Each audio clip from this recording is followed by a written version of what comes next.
تو آئیے اپنے موضوع کی طرف ہم چلتے ہیں۔ احادیث نبوی صلی اللہ علیہ وسلم اور ختم نبوت۔ ہم اس وقت 30 احادیث سے مسئلہ ختم نبوت کو ثابت کریں گے۔ باری تعالی ہم سب کو سمجھنے کی توفیق عطا فرمائے۔ تو حدیث نمبر 1، پہلی نبوتیں اور ختم نبوت۔ پہلی نبوتیں اور ختم نبوت صلی اللہ علیہ وسلم۔ عن ابی ہریرہ رضی اللہ عنہ ان رسول اللہ صلی اللہ علیہ وسلم قال ان مثلی ومثل الانبیاء من قبلی کمثل رجل بنا بیتا فاحسنہ واجملہ الا موضع لبنۃ من زاویۃ فجعل الناس یطوفون بہ ویعجبون لہ یقولون ہلا وضعت هذه اللبنۃ فانا اللبنۃ وانا خاتم النبیین صلی اللہ علیہ وسلم۔ بخاری شریف حدیث نمبر ہے 3535۔ مسلم شریف حدیث نمبر ہے 2286۔ امام بخاری اور امام مسلم نے اس حدیث مبارکہ کو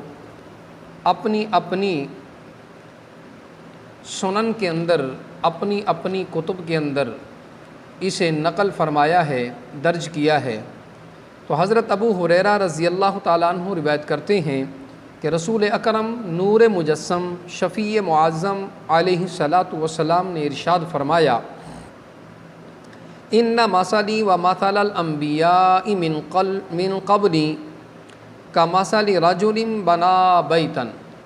فرمایا آقا دو جہاں علیہ الصلاۃ والسلام نے میری مثال اور مجھ سے پہلے انبیاء کرام علیہ السلام کی مثال یوں ہے جیسے کسی نے کوئی گھر بنایا ہو۔ آپ علیہ الصلاۃ والسلام اپنی ختم نبوت کو سمجھانے کے لیے مثال ارشاد فرما رہے ہیں کہ میری ختم نبوت کو سمجھنا ہے تو اس انداز سے سمجھیے کہ میری مثال اور مجھ سے پہلے سابقہ انبیاء کرام علیہ السلام کی مثال یوں ہے جیسے کسی نے کوئی گھر بنایا ہو، فَأَحْسَنَهُ وَأَجْمَلَهُ، اس نے اپنا گھر نہایت ہی خوبصورت بنایا، اس میں حسن بھی ہو جمال بھی ہو۔ فَأَحْسَنَهُ وَأَجْمَلَهُ، کسی نے کوٹھی تیار کی اور نہایت ہی خوبصورت انداز سے اس کو تیار کیا، إِلَّا مَوْضِعَ لَبْنَةٍ مِّن زَاوِيَةٍ، فرمایا سوائے ایک اینٹ کی جگہ کے جو ایک کونے میں ہے، فَجَعَلَ النَّاسُ يَطُوفُونَ بِهِ وَيَعْجَبُونَ لَهُ، دیکھنے والے اس مکان کو دیکھتے ہیں تو تعجب کرتے ہیں کہ کتنا خوبصورت محل ہے، یعنی لوگ اس محل کا چکر لگاتے ہیں، چاروں طرف سے دیکھتے ہیں، اس پہ نگاہ دوڑاتے ہیں، اس کو دیکھتے ہیں تو بڑا تعجب کرتے ہیں، اس کی ہر طرف کو دیکھ کر، ہر پہلو کو دیکھ کر، ہر سمت اور ہر زاویے کو دیکھ کر لوگوں کو بڑا تعجب ہوتا ہے اور اس کو پسند کرتے ہیں، لیکن جب اس کونے پہ آتے ہیں جہاں ابھی جگہ خالی ہے تو کہتے ہیں ہلا وضعت هذه اللبنۃ، تعجب کے ساتھ وہ کہتے ہیں ہلا وضعت هذه اللبنۃ، یہاں اینٹ کیوں نہیں لگائی، یہاں ایک اینٹ کی جگہ کیوں چھوڑ دی گئی ہے، یہ کیوں اس کو جو ہے خلا کو پر نہیں کیا گیا، یہاں اینٹ کیوں نہیں لگائی گئی، کاش اس اینٹ کی جگہ بھی پوری ہوتی اور پھر اس محل پر کسی کو کوئی انگلی اٹھانے کی گنجائش نہ ہوتی۔ محل تو بڑا خوبصورت ہے، اس میں حسن بھی ہے، جمال بھی ہے، اور اس میں رعب و دبدبہ بھی ہے، وقار بھی ہے اور کمال بھی ہے،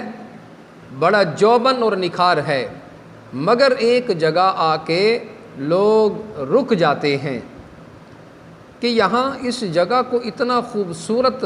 محل بنا کے خالی کیوں رکھ دیا گیا ہے؟ اللہ اکبر! یہاں ابھی اینٹ لگا دی جاتی تو اس کا حسن مکمل ہو جاتا۔ تو دوستو، سرکار دو عالم صلی اللہ علیہ وسلم ارشاد فرماتے ہیں، فَأَنَا اللَّبْنَةُ، وہ چیز جو اس خالی جگہ کو مکمل کرنے والی ہے وہ میں ہوں۔ سرکار نے فرمایا وہ پورا محل خوبصورت ہے، ایک جگہ خالی تھی اور اس پر لوگ تعجب کر رہے تھے کہ یار اتنا بڑا خوبصورت محل بنایا ہے اور اس ایک جگہ کو چھوڑ دیا۔ اب اس چھوڑنے کی وجہ سمجھ نہیں آتی کہ کیوں چھوڑ دیا۔ چھوڑنے والے کو چاہیے تھا اسے بھی پر کر دیتا اور اس کا حسن جمال اور نکھر کر سامنے آ جاتا، وہ کامل ترین ہو جاتا۔ تو سرکار علیہ السلام نے فرمایا فَأَنَا اللَّبْنَةُ، فَأَنَا اللَّبْنَةُ، کہ وہ چیز جو اس خالی جگہ کو مکمل کرنے والی ہے وہ میں آقا دو جہاں صلی اللہ علیہ وسلم، میں سرکار مدینہ صلی اللہ علیہ وسلم، میں ہی وہ امام الانبیاء ہوں جو اس خلا کو پر کرنے کے لیے تشریف لایا ہوں۔ تو پہلے نبوت کا کاشانہ تعمیر ہو چکا تھا، پہلے نبوت کا کاشانہ تعمیر ہو چکا تھا، لوگ دیکھتے تھے، تعجب کرتے تھے، اس کے حسن و جمال پر رشک کرتے تھے، مگر ایک جگہ آ کے ٹھہر جاتے تھے کہ کاش اس جگہ بھی تعمیر مکمل کر دی جاتی تو یہ بڑا خوبصورت محل ہوتا۔ تو میرے محبوب صلی اللہ علیہ وسلم فرماتے ہیں وہ جگہ جہاں ان کو کمی محسوس ہو رہی تھی کہ یہاں اینٹ لگ جاتی تو یہ مکمل ہوتا، فرمایا انا اللبنۃ، وہ اینٹ جس نے نبوت کے محل کو پورا کیا، اس کو مکمل کیا، سرکار دو عالم صلی اللہ علیہ وسلم نے فرمایا وہ میں ہوں، اور فرمایا وَأَنَا خَاتَمُ النَّبِيِّينَ، اور میں خاتم النبیین ہوں کہ میں نے نبوت کے خوبصورت محل کو مکمل فرما دیا ہے۔ اب اس سے یہ بات بھی بڑی واضح ہو گئی، اگرچہ ہر نبی نبوت میں مستقل ہے اور ان کا صرف زمانہ نبوت گزرا پھر دوسرا نبی آ گیا، لیکن صفت نبوت ان کی اب بھی برقرار ہے، یعنی اب یہ نہیں ہے کہ وہ نبی کالعدم ہو چکے ہوں، نہیں، ایسا ہرگز نہیں ہے کہ ان کو نبی نہ کہا جائے، ایسا ہرگز نہیں ہے، بلکہ اب بھی وہ نبی ہیں، اب بھی وہ نبی ہیں، مگر ان کی نبوت کا زمانہ گزر چکا ہے، اور اب ہمیشہ کے لیے جو نبوت کا زمانہ ہے وہ ہمارے پیارے آقا آمنہ کے لال مصطفیٰ کریم علیہ الصلاۃ والسلام کا زمانہ ہے، یہاں تک کہ حضرت عیسیٰ علی نبینا علیہ الصلاۃ والسلام جس وقت آئیں گے اور وہ ہمارے محبوب صلی اللہ علیہ وسلم کی نبوت کا چرچا کرنے کے لیے تشریف لائیں گے، وہ جب تشریف لائیں گے وہ یہ نہیں کہیں گے کہ میں اللہ کا نبی ہوں، میں عیسیٰ روح اللہ ہوں،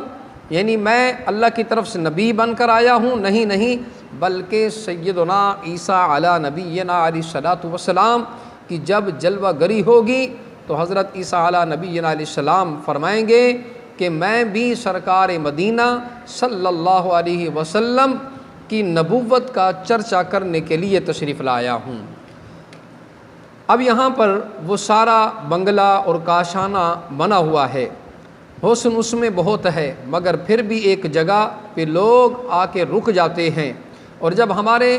محبوب علیہ الصلاۃ والسلام کی جلوہ گری ہو گئی ہے، وہ جگہ بھی بھر گئی ہے، تو پتہ چلا آپ صلی اللہ علیہ وسلم نے اپنی نبوت کے لحاظ سے ایک کام مکمل ہی نہیں کیا، بلکہ نبوت آپ صلی اللہ علیہ وسلم کی نبوت وہ نبوت ہے کہ جس نے پہلی ساری نبوتوں کے حسن میں بھی اضافہ کر دیا، اور وہ کوٹھی اور بنگلہ اور کاشانہ جس میں ہر نبی نبوت میں مستقل ہے، ان میں سے کوئی نبی بھی نبوت کے لحاظ سے غیر مستقل نہیں ہے، ان کی نبوت اپنی اپنی ہے، مگر ان کی نبوت کو بھی ایک رنگ، ایک جمال مزید جو عطا فرمایا ہے وہ ہمارے پیارے آقا صلی اللہ علیہ وسلم کی نبوت نے عطا فرمایا ہے۔ اب یہاں پر دیکھیں، اس حدیث مبارکہ میں سرکار مدینہ صلی اللہ علیہ وسلم نے اپنی نبوت کے لحاظ سے بھی بڑے واضح الفاظ فرما دیے۔ فرمایا وَأَنَا خَاتَمُ النَّبِيِّينَ، میں آخری نبی ہوں، میں آخری رسول ہوں، مجھ پر نبوت کا خاتمہ ہوا ہے۔ اور سرکار مدینہ صلی اللہ علیہ وسلم نے اس کو بڑے حسین طریقے سے اور ایک مثال کے ذریعے سے یہ سمجھایا کہ وہ محل تیار تھا، ہر طرح سے جو ہے وہ مزین و آراستہ تھا، اسے خوبصورت بنایا گیا، اس کی خوبصورتی میں کوئی کمی نہیں باقی چھوڑی گئی، لیکن ایک کونے میں ایک اینٹ کی جگہ خالی چھوڑ دی گئی۔ تو سرکار علیہ الصلوۃ والسلام نے فرمایا کہ جتنے بھی انبیاء کرام گزرے ہیں، جتنے بھی نبی گزرے ہیں، جتنے رسول آئے ہیں، سب کی نبوت اب بھی باقی ہے، لیکن زمانہ گزر چکا ہے، زمانے کے لحاظ سے آتے رہے ہیں۔ ہر نبی اپنے اپنے زمانے میں وہ اپنی نبوت کا جو ہے اعلان کرتا رہا، اس کا پرچار کرتا رہا اور لوگوں کو راہ ہدایت کی طرف گامزن کرتا رہا۔ سرکار علیہ السلام نے فرمایا اب ان کا زمانہ گزر چکا، یعنی ان کی نبوتوں کی بھی آپ تصدیق کر رہے ہیں۔ پھر فرمایا کہ اب اگر حضرت سیدنا عیسیٰ علیہ الصلوۃ والسلام بھی تشریف لائیں گے تو وہ یہی میری نبوت اور میرا جو زمانہ ہے اسی کو وہ بیان کریں گے اور اسی پر لوگوں کو اکٹھا کریں گے اور اسی پر تبلیغ کا کام کریں گے۔ تو حضرات گرامی قدر، اسے پتہ چلا کہ اگر کسی اور نبی نے آنا ہوتا، کسی اور نے آ کر اعلان نبوت کرنا ہوتا تو سیدنا عیسیٰ علیہ نبینا علیہ السلام وہ نبی ہیں جنہیں اللہ رب العالمین نے زمین سے آسمان کی جانب وہ جو ہے زندہ اٹھا لیا گیا ہے اور انہیں اٹھا لیا ہے۔ اب وہ جب اتارے جائیں گے، جب وہ تشریف لائیں گے، اگر کسی اور نبی نے آنا ہوتا تو حضرت عیسیٰ علیہ نبینا علیہ السلام آ کر اپنی نبوت کا اعلان کرتے، لیکن ایسا نہیں ہوگا، بلکہ عیسیٰ علیہ نبینا علیہ الصلوۃ والسلام بھی جب تشریف لائیں گے، آپ کی جلوہ گری ہوگی تو آپ بھی آ کر سرکار مدینہ صلی اللہ علیہ وسلم کی امت کو، آپ علیہ الصلوۃ والسلام کی امت کو، تمام مسلمانوں کو، تمام لوگوں کو آپ علیہ الصلوۃ والسلام کا کلمہ ہی پڑھائیں گے اور اسی پر اکٹھا کریں گے اور آپ کی نبوت کا اعلان بھی فرمائیں گے۔ تو حضرات گرامی قدر، اب اس حدیث سے بالکل واضح ہو گیا کہ سرکار علیہ الصلوۃ والسلام اللہ کے آخری نبی ہیں۔